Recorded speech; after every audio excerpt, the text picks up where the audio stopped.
करवा रहा हूँ कितनी इंपॉर्टेंट है। तो देखते हैं, स्टार्ट करते हैं। सबसे पहले आपके पास ये कुछ पॉइंट्स दिए गए हैं। योशिहिडे सुगा, डेविड मलपास, हरिवंश और सुमित नागल, और फिर ये 10 रुपए, 50 रुपए, 50, 100, 200, 500, 2000, और आईपीएल का 13वां संस्करण चंद्राणी मुर्मू। ये इंपॉर्टेंट क्वेश्चन है और इनसे रिलेटेड क्वेश्चन काफी मात्रा में हम इस वीडियो में करने की कोशिश करेंगे। सबसे पहला आप लोगों के सामने जो है वो योशिहिडे सुगा है।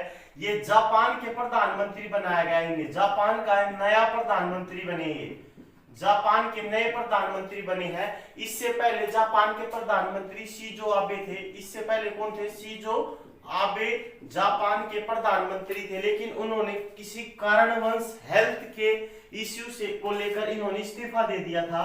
तो जापान के नए प्रधानमंत्री बने हैं, जापान का जो नया प्रधानमंत्री है योशिहिडे सुगा। अब इस जापान से रिलेटेड क्वेश्चन एक याद जाता है कि जापान की संसद का नाम क्या है? डाइट। डाइट पे रहना सीखो। जापान के लोग ज्यादा डाइट का पालन करते हैं अपनी हेल्थ को लेकर। तो जापान की संसद का नाम क्या है? डाइट। और एक क्वेश्चन और आप लोगों के सामने आ सकता है कि ये जो योशिहिडे सुगा था ये किस पार्टी से थे? तो लिबरल डेमोक्रेटिक पार्टी इनकी, liberal democratic party, liberal democratic party से रिलेटेड है योशिहिडे सुगा। और जापान का प्रधानमंत्री ने बनाया गया है। डाइट जापान की संसद है। एक क्वेश्चन और आ जाता है कि मालाबार जो युद्ध अभ्यास होता, मालाबार युद्ध अभ्यास किस किस देश के बीच होता है? तो मालाबार युद्ध अभ्यास होता बच्चों भारत, जापान और अमेरिका के बीच में। भारत, जापान और अमेरिका के बीच में होता मालाबार युद्ध अभ्यास। और एक केवल भारत और जापान के पास के साथ होता, उसको कहते हैं शिन्यू मैत्री अभ्यास। शिन्यू मैत्री ये वायुसेना अभ्यास है, वायुसेना द्वारा किया जाने वाला अभ्यास है, जिसमें जापान की वायुसेना और भारत की वायुसेना पार्टिसिपेट करती है और एक युद्ध अभ्यास करती है। उसका नाम क्या है? शिन्यू मैत्री। और मालाबार युद्ध अभ्यास भारत, जापान और अमेरिका के बीच में है। तो ये क्वेश्चन आप लोगों को जापान से रिलेटेड मैंने आप लोगों को बताए हैं। उसके बाद है ये डेविड मलपास कौन है? ये डेविड मलपास कौन है बच्चों? इन्हें विश्व बैंक का अध्यक्ष बनाया गया है। विश्व बैंक का क्या बनाया गया है? अध्यक्ष बनाया गया है इन्हें। किसको? डेविड मलपास को विश्व बैंक का अध्यक्ष बनाया गया है। विश्व बैंक का हेडक्वार्टर पूछ लिया जाए तो वाशिंगटन डीसी में है। वाशिंगटन डीसी में विश्व बैंक का क्या है बच्चों? हेडक्वार्टर है वाशिंगटन डीसी में। और विश्व बैंक की स्थापना कब हुई थी? 1944 के टाइम पे विश्व बैंक की स्थापना हुई थी। तो डेविड मलपास कौन है? विश्व बैंक का अध्यक्ष बनाया गया इन्हें। उसके बाद जो हरिवंश है ना, हरिवंश ये राज्यसभा के उपसभापति बने हैं। राज्यसभा के उपसभापति, राज्यसभा के उपसभापति किसे बनाया गया बच्चों? हरिवंश को। ये जेडीयू पार्टी से रिलेटेड है। किस पार्टी से रिलेटेड बच्चों? जेडीयू पार्टी से रिलेटेड है हरिवंश। और राज्यसभा का उपसभापति है। राज्यसभा के सभापति की बात करें तो राज्यसभा का सभापति कौन है? वेंकैया नायडू। वेंकैया नायडू ये क्या है बच्चों? राज्यसभा के सभापति है। क्यों? क्योंकि ये उपराष्ट्रपति है बच्चों। क्यों है ये? उपराष्ट्रपति है। और उपराष्ट्रपति हमेशा राज्यसभा का क्या होता बच्चों? पदेन सभापति होता। क्या होता बच्चों?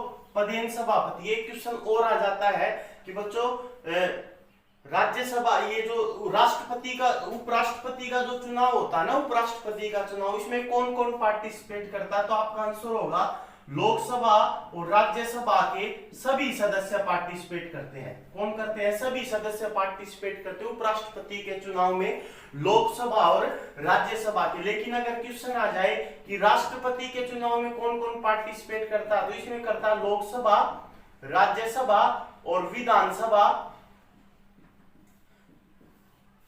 दिल्ली और पांडिचेरी की जो विधानसभा है, इनके सारे के सारे सदस्य पार्टिसिपेट करते हैं। लोकसभा और राज्यसभा के केवल मतलब इनमें किसी के भी मनोनीत सदस्य पार्टिसिपेट नहीं करते, केवल निर्वाचित सदस्य पार्टिसिपेट करते हैं। कितने? निर्वाचित सदस्य। राष्ट्रपति के चुनाव में लोकसभा, राज्यसभा, विधानसभा, दिल्ली और पांडिचेरी की विधानसभा के सदस्य पार्टिसिपेट करते हैं, लेकिन केवल एंड केवल कौन करते हैं बच्चों, केवल एंड केवल निर्वाचित सदस्य पार्टिसिपेट करते हैं, मनोनीत सदस्य इसमें पार्टिसिपेट नहीं करते। एक क्वेश्चन और आ जाता है कि उपराष्ट्रपति का जो निर्वाचक मंडल होता है उसमें कितने सदस्य होते हैं, तो कम से कम 40 सदस्य होते हैं उपराष्ट्रपति के निर्वाचक मंडल में, और राष्ट्रपति के निर्वाचक मंडल में कम से कम 100 सदस्य होते हैं, 100 सदस्य होते हैं। तो ये जो 40 होते हैं इसमें 20 तो होते हैं बच्चों प्रस्तावक, 20 तो क्या होते हैं प्रस्तावक, और 20 क्या होते हैं बच्चों अनुमोदक होते हैं, 20 क्या होते हैं अनुमोदक। उसी प्रकार राष्ट्रपति के चुनाव में जो 100 सदस्य होते हैं उनमें 50 तो होते हैं बच्चों प्रस्तावक होते हैं 50, और 50 क्या होते हैं बच्चों अनुमोदक होते हैं, अनुमोदक होते हैं।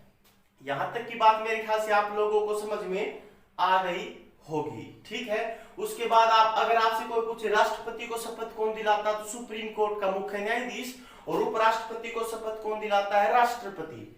उपराष्ट्रपति की नियुक्ति कौन करता है, तो उपराष्ट्रपति की नियुक्ति कोई नहीं करता, उपराष्ट्रपति का चुनाव होता है। उपराष्ट्रपति को शपथ कौन दिलाता है राष्ट्रपति, लेकिन अगर पेपर में आ जाए कि राज्यपाल की नियुक्ति कौन करता है तो राष्ट्रपति। उपराष्ट्रपति की नियुक्ति कौन करता है, नियुक्ति कोई नहीं करता। प्रधानमंत्री की नियुक्ति कौन करता है तो राष्ट्रपति, लेकिन उपराष्ट्रपति की नियुक्ति की बात करें तो उपराष्ट्रपति की नियुक्ति कोई नहीं करता, इसका चुनाव होता है। और चुनाव में कौन पार्टिसिपेट करती है, लोकसभा और राज्यसभा के सभी सदस्य पार्टिसिपेट करते हैं। और उपराष्ट्रपति जो होता है वो राज्यसभा का पदेन सभापति होता है, पदेन क्या होता है सभापति। लेकिन एक चीज का ध्यान रखना, उपराष्ट्रपति कभी भी राज्यसभा का सदस्य नहीं होता, कभी भी राज्यसभा का सदस्य नहीं होता बच्चों। और वो हमेशा शपथ किसके रूप में लेता, हमेशा शपथ लेता किसके रूप में, उपराष्ट्रपति के रूप में शपथ लेता है, कभी भी राज्यसभा के सभापति के रूप में शपथ नहीं लेता। और वो त्याग पत्र भी देता है तो किसके रूप में देता है, उपराष्ट्रपति के रूप में त्याग पत्र देता है, ना कि राज्यसभा के सभापति के रूप में त्याग पत्र देता है। मेरे ख्याल से ये बातें आपको समझ में आई होगी। उसके बाद नेक्स्ट पॉइंट के ऊपर आते हैं बच्चों। नेक्स्ट पॉइंट के ऊपर अगर हम आते हैं तो उसमें आपके पास जो करंट अफेयर से रिलेटेड क्वेश्चन है वो कौन सा है, वो आपके पास है बच्चों सुमित नागल। ये सुमित नागल कौन है बच्चों, पूछ लिया जाएगा पेपर के अंदर आपके पास एग्जाम में कि सुमित नागल का संबंध किस खेल से है, तो आपका आंसर होगा टेनिस से। किससे बच्चों, टेनिस खेल से संबंधित है, किसका, सुमित नागल का। एक क्वेश्चन और आ जाता है कि टेनिस के खेल के मैदान को क्या कहा जाता है, तो आंसर आएगा कोर्ट। क्या कहा जाता है बच्चों, कोर्ट। टेनिस कोर्ट कहा जाता है, क्या कहा जाता है, कोर्ट। एक क्वेश्चन और आ जाता है आपके पेपर में कि भैया 4 प्रकार की ये है ना यूएस ओपन अभी हुआ था ना, यूएस ओपन, अभी यूएस ओपन में दूसरे राउंड में रह गए थे सुमित नागल। 4 प्रकार के ओपन होते हैं, एक होता है ऑस्ट्रेलिया ओपन, एक क्या होता है बच्चों, ऑस्ट्रेलिया ओपन जो सबसे पहले होता है। ऑस्ट्रेलिया ओपन के बाद दूसरे नंबर पर होता है फ्रेंच ओपन, कौन सा होता है बच्चों, फ्रेंच ओपन होता है। तीसरे नंबर पर होता है विंबलडन, कौन सा होता है, Wimbledon.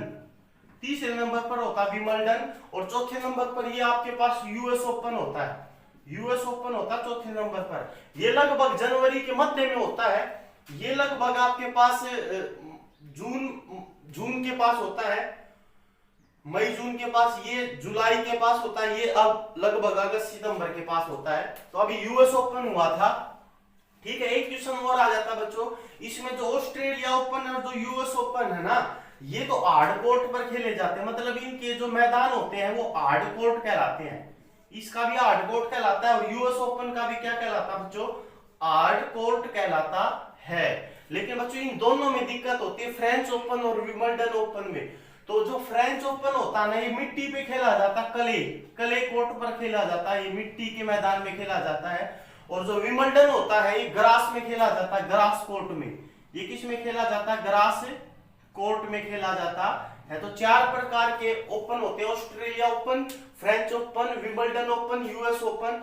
US open hard court में, ऑस्ट्रेलिया ओपन हार्ड कोर्ट में, फ्रेंच ओपन क्ले कोर्ट में, विंबलडन ग्रास कोर्ट में। तो अभी जो है ना आपके पास यूएस ओपन हुआ है, कौन सा ओपन हुआ था, अभी यूएस ओपन हुआ था। इसका ना आप स्क्रीनशॉट लेना चाहते हो तो एक बार ले लो, ऑस्ट्रेलिया ओपन इनका।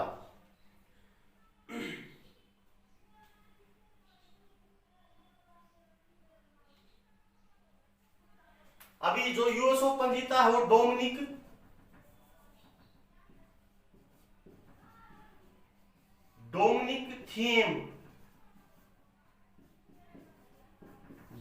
थीम नामक व्यक्ति ने अभी यूएस ओपन जीता। अभी हाल में 2020 का जो यूएस ओपन हुआ वो डोमिनिक थीम नाम के व्यक्ति ने जीता है। और ये किस देश के खिलाड़ी है? तो ये ऑस्ट्रिया के खिलाड़ी, ऑस्ट्रिया देश के खिलाड़ी हैं ये। और ऑस्ट्रिया की राजधानी क्या बच्चों आपके पास? वियना है ऑस्ट्रिया की राजधानी। ये पुरुष एकल खिताब जीता है। पुरुष एकल खिताब किसने जीता? आपको आपके पास अगर कोई पूछे तो बता देना आप लोग। क्या कौन है भैया आंसर इसका आंसर रहेगा आपके पास डोमिनिक थीम नाम का व्यक्ति इसका आंसर रहेगा। और महिलाओं में किसने जीता है? नोआमी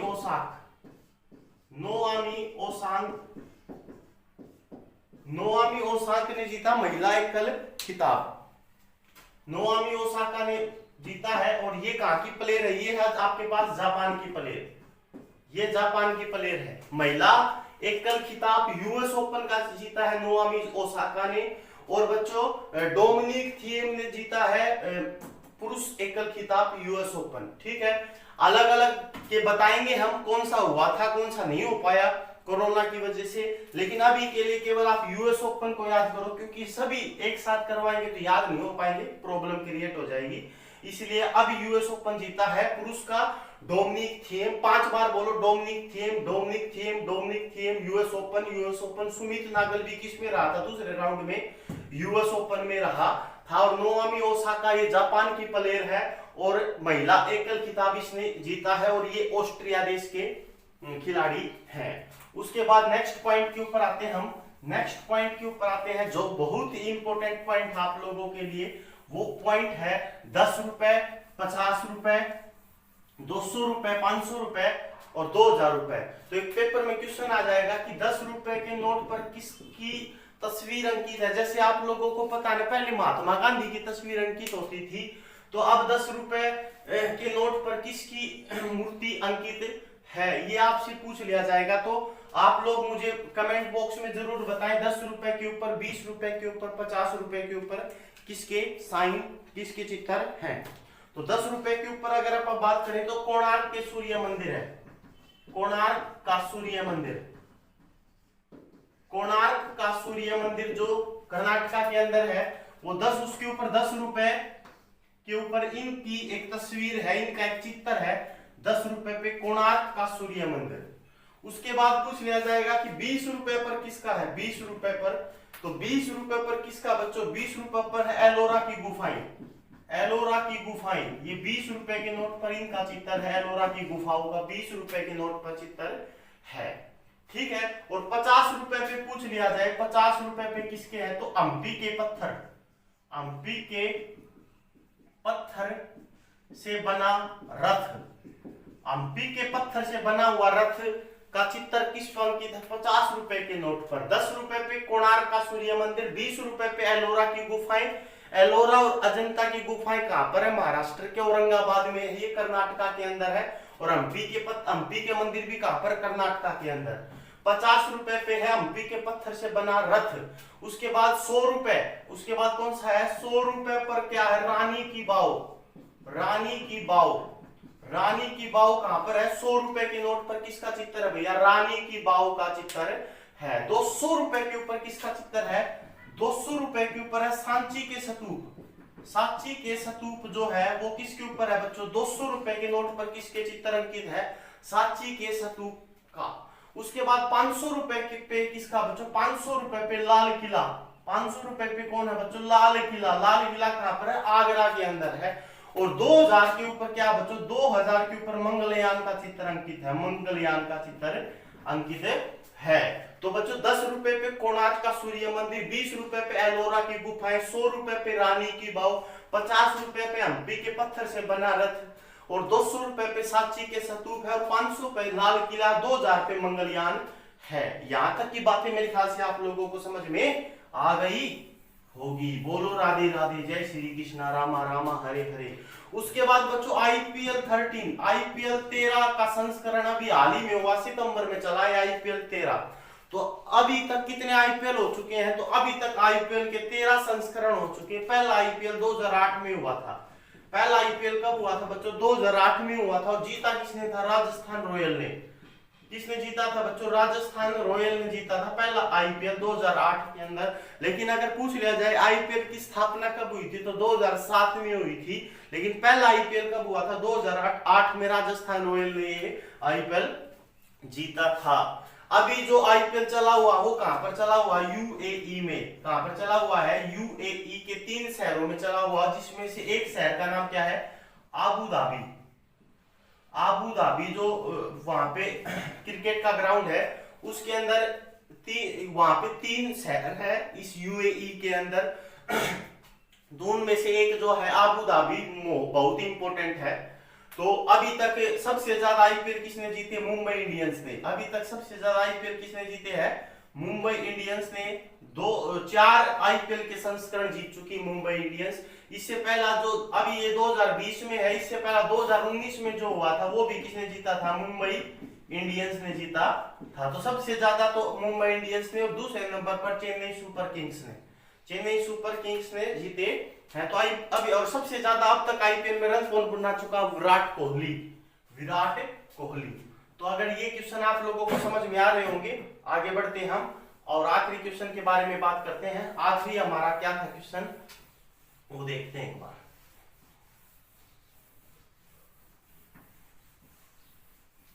आखिरी जो क्वेश्चन था आपके पास वो क्वेश्चन था, 1 मिनट रुकना बच्चों, चंद्राणी मुर्मू। ये चंद्राणी मुर्मू कौन है? चंद्राणी मुर्मू। ये चंद्राणी मुर्मू कौन है? पहली बात तो मैं बता देता हूं, चंद्राणी मुर्मू का संबंध उड़ीसा से है। कहां से है? उड़ीसा से है। और ये ना लोकसभा की सबसे मतलब अब की बार जो लोकसभा ना 17वीं लोकसभा चली हुई है। कौन सी लोकसभा चली हुई है? अभी 17वीं लोकसभा चली हुई है। और इस 17वीं लोकसभा की सबसे युवा सांसद है, सबसे युवा सांसद है, मात्र 27 साल की, मात्र 27 साल की सबसे युवा सांसद इस 17वीं लोकसभा की है। और पहली बार जो लोकसभा का गठन 1951-52 के आम चुनाव के बाद 1952 में किया गया था। पहली बार लोकसभा और राज्यसभा का गठन, पहली बार आम चुनाव कब हुए थे? 1951-52 में हुए थे। और अब की बार कौन सी लोकसभा चली हुई है? 17वीं लोकसभा चली हुई है, जिसमें बहुमत दल का नेता कौन है? नरेंद्र मोदी। तो बच्चों ये कुछ करंट अफेयर